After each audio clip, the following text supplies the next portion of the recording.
अव्यय विकारी के 5 भेदों में पहले भेद को हमने अच्छे से पढ़ा, क्रिया विशेषण। आइए आज हम सभी पढ़ते हैं सबसे पहले संबंध बोधक अव्यय। संबंध बोधक अव्यय कैसे पहचानेंगे, तो इसके लिए आप परिभाषा देख सकते हैं कि संज्ञा अथवा सर्वनाम से जो वाक्य होगा, वाक्य में संज्ञा अथवा सर्वनाम, संज्ञा हो अथवा सर्वनाम, संज्ञा अथवा सर्वनाम से संबंध दर्शाने वाला शब्द संबंध बोधक अव्यय कहलाता है, या संबंध बोधक अविकारी शब्द होता है। तो इतना तो स्पष्ट हो गया कि संबंध बोधक क्या है। तो अब हम देखेंगे कि संबंध बोधक के कितने भेद बताए गए हैं। वैसे तो संबंध बोधक के कई भेद हैं, लेकिन यहां मुख्य रूप से कुछ भेदों को लिख रखा है। जैसे ये देखिए, कालवाचक। तो कालवाचक संबंध बोधक कैसे पता करेंगे? कालवाचक है तो जहां काल वह शब्द समय का बोध कराता हो वह कालवाचक हो जाएगा। जैसे से पहले, अब से पहले कोई वाक्य बनाएंगे जिसमें से पहले का प्रयोग हुआ हो, जैसे सूर्योदय से पहले। अब सूर्योदय का एक समय है, काल की वो कर रहा है, काल के बारे में जानकारी दे रहा है कि सूर्योदय किस समय होता है। सूर्यास्त से पहले, स्कूल खुलने के बाद, के पहले, के बाद, के उपरांत, शिक्षा ग्रहण करने के उपरांत। देखिए उपरांत भी आ रहा है, बाद भी आ रहा है, पूर्व भी आ रहा है, शाम होने से पूर्व, सूर्योदय होने से पहले। इस तरह से ये सभी समय का बोध करा रहे हैं। संज्ञा सर्वनाम के बाद आ रहे हैं और संबंध बोधक है, संबंध का भी बोध करा रहे हैं और समय का भी बोध करा रहे हैं। इसलिए संबंध बोधक में कालवाचक संबंध बोधक है, ये कालवाचक है। तो कालवाचक जब हो गए, इसी तरह से दूसरे भेद को देखते हैं। दूसरा भेद है दिशा सूचक। अब दिशा की सूचना देने वाला, दिशा अर्थात तरफ, ओर, दिशा अर्थात तरफ या ओर, किस ओर, किस दिशा में, कहां। तो इसके लिए देखिए वाक्य यहां है, के पास,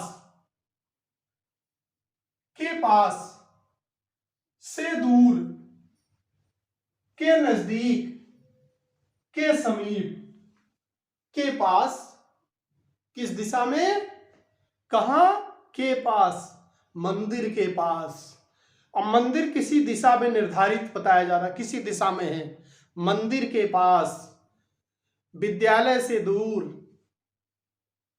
जंगल के अंदर। इस तरह से के पास, के दूर, के नजदीक, के समीप। इस तरह से जहां भी बात की जाए, इस तरह से जहां भी बात की जाए वहां पर क्या समझेंगे कि दिशा सूचक है। क्या है? दिशा सूचक है। लेकिन इसी तरह स्थान सूचक, के भीतर, के बाहर, के अंदर, के भीतर, के बाहर, के अंदर, स्थान की सूचना बताएगा, स्थान का बोध कराएगा कि घर के भीतर, स्कूल के बाहर, पानी के अंदर, पानी के अंदर बहुमूल्य मोती होते हैं। स्कूल के बाहर का माहौल ठीक नहीं है, घर के अंदर सुरक्षित रहेंगे। अब यहां संबंध बोधक है। इस तरह से जब वाक्य हो तो क्या होगा, के अंदर, के बाहर, के भीतर, स्थानवाचक। लेकिन जब बात कही जाए के पास, स्थान नहीं है, उसके पास की बात की जा रही है, उसको नहीं बताया जा रहा। के समीप, उसको नहीं बताया जा रहा। के पास, के समीप, से दूर, घटना से दूर, इस तरह से, के नजदीक। इस तरह से जब कोई बात की जाए तो समझ लीजिए क्या है, के भीतर, के बाहर, के अंदर है तो क्या है, स्थानवाचक। लेकिन के पास से दूर, के नजदीक और के समीप है तो क्या हो जाएगा, दिशावाचक। दिशावाचक संबंध बोधक, स्थानवाचक संबंध बोधक और कालवाचक संबंध बोधक। इसी तरह से अगले भेद पर चलेंगे, विरोध सूचक। विरोध सूचक भी संबंध बोधक होते हैं, विरोध सूचक भी संबंध बोधक होते हैं। के विपरीत, के प्रतिकूल, के विरुद्ध। हवा के विपरीत, हवा के विपरीत चलना या धारा के विपरीत तैरना मुश्किल हो जाता है। नदी की धारा के विपरीत तैरना मुश्किल हो जाता है। और अगर कहा जाए के प्रतिकूल, हवा के प्रतिकूल चलना मुश्किल होता है। इसी तरह के विरुद्ध, सरकार के विरुद्ध बात करना अच्छी बात नहीं। सेना के विरुद्ध खड़े रहना मुश्किल होता है। इस तरह से जहां भी विरुद्ध, प्रतिकूल और विपरीत की बात की जाए वहां पर समझिए क्या है, विरोध सूचक। विरोध सूचक संबंध बोधक है। विरोध सूचक।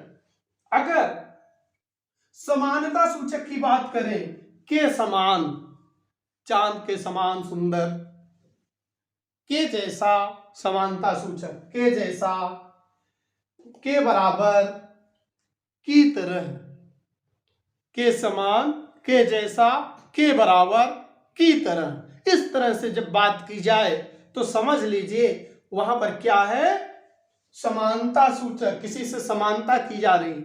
आप जब अलंकार पढ़ेंगे, अलंकार जो हमने पढ़ाए हैं उन वीडियो को आप देख सकते हैं। उपमा जिसमें समानता की जाती है, समानता के द्वारा बताया जाता है। उपमा अलंकार, के समान, के जैसा, के तुलना की जाती है तो के समानता सूचक संबंध बोधक, समानता सूचक संबंध बोधक। लेकिन इसके अतिरिक्त कुछ संबंध बोधक और होते हैं, अन्य संबंध बोधक है, जैसे हेतुवाचक, साधनवाचक और तुलनावाचक। जो अतिरिक्त हैं ये भी बताए जाते हैं। हेतुवाचक के कारण बताया जा सकता है, जैसे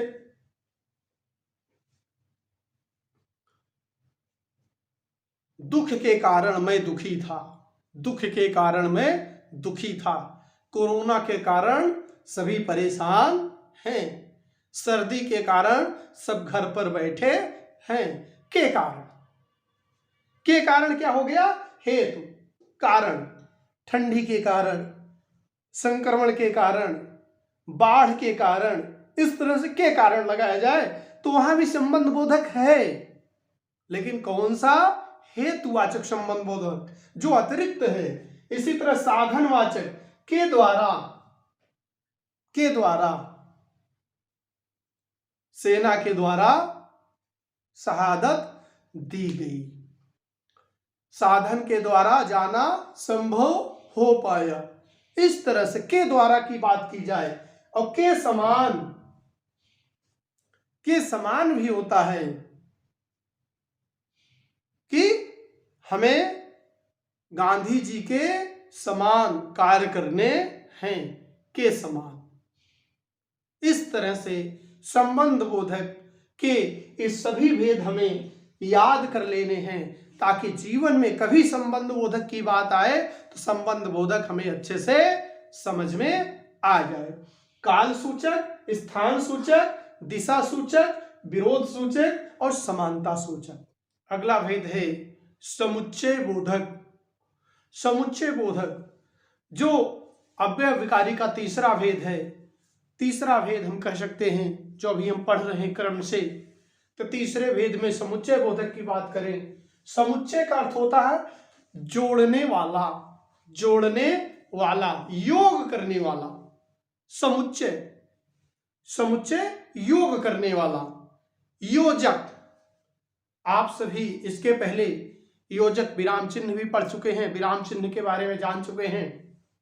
तो योजक जो होता है, योग करने वाले शब्द जो होते हैं समुच्चय बोधक होते हैं। और, अथवा, किंतु, परंतु, या इत्यादि इस तरह से जो शब्द होते हैं योजक हैं वो सभी समुच्चय बोधक हैं। तो समुच्चय बोधक दो भेद बताए जाते हैं। एक भेद है समानाधिकरण, एक दूसरा भेद है व्यधिकरण। समानाधिकरण जो समानता, समान वस्तुओं के बीच में समुच्चय लगता है, समान वस्तुओं के बीच में, एक समान एक जैसे वाक्य के बीच में लगता है समानाधिकरण।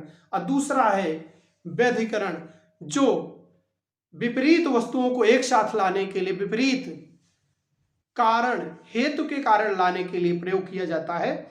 आइए देखते हैं एक क्रम से कि दो शब्द, पदों, वाक्यांश या वाक्यांशों को, जो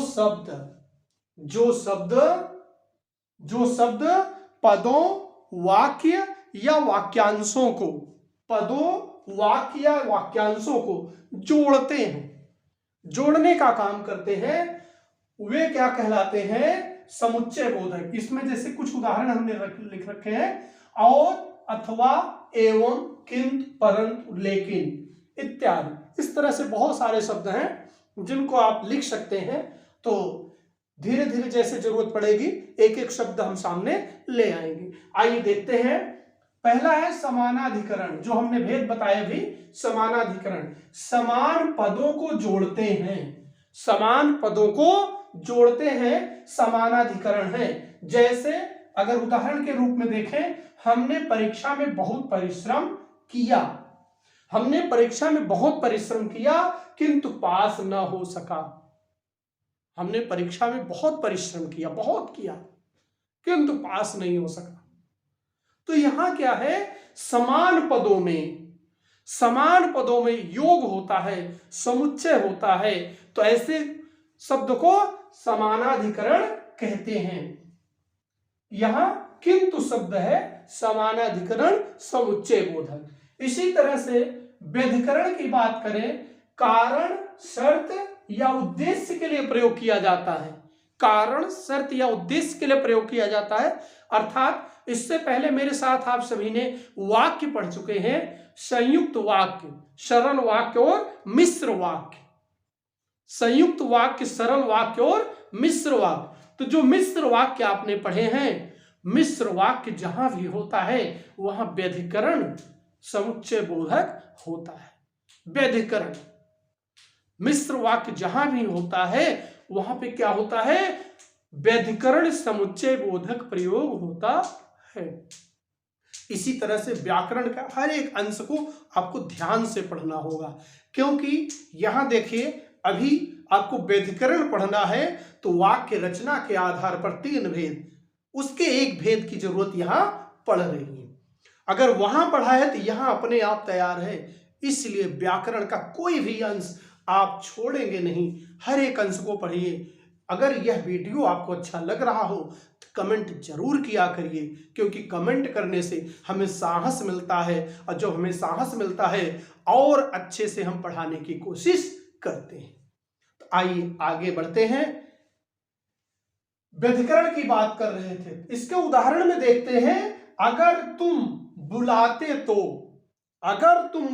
तो मैं जरूर आता, अगर तुम बुलाते तो मैं जरूर आता।